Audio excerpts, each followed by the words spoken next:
Paano nga ba mag-answer ng call kahit di hinahawakan ang screen sa iyong Android phone? So ito guys yung ating gagamitin at itong isa yung ating itatawag dito. So pag tumawag ito, hindi ito ating gagalawin or hindi natin itatouch yung pinakang screen. Pero masasagot yan sa pamamagitan ng words sa ating Android phone. So okay guys, kung nakatuloy itong video na to, i-click nyo lang ang subscribe button at ang bell para updated kayo sa mga video tutorial like this. Okay, simulan na natin.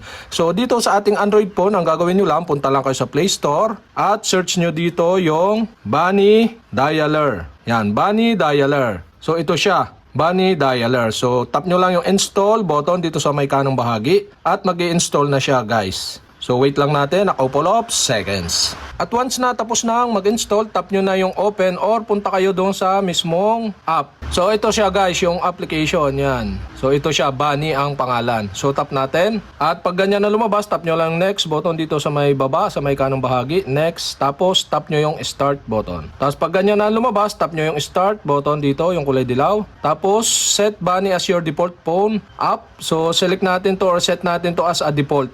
Select natin yung Bunny, tapos tap natin yung set as default.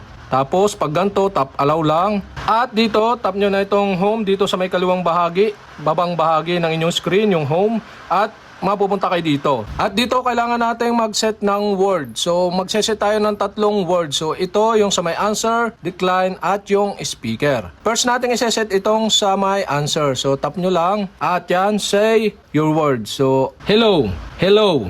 Yan, pagka na ganyan na, tap na natin yung save button at nakasave na siya. So dito naman tayo sa may decline. So ang sasabihin nyo ay no. So na makita naman nyo dito, hello, no at yes. So tap natin ito, no, no. Yan, tap natin yung save. At na-set na natin yung decline. Dito naman tayo sa may speaker, tap natin, yes, yes. Tapos tap nyo yung save. Yan, na-set na natin yung tatlong words na kailangan. So try na nating tumawag. So first natin gagawin yan, sunod-sunod, itong answer, decline, speaker. So dial na natin.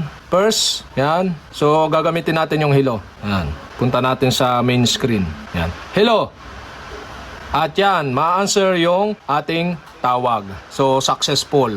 Yan yung first. So doon naman tayo sa next. Okay, end natin. Tapos tawag ulit tayo. I-decline naman natin yung tawag sa pamamagitan ng no. No.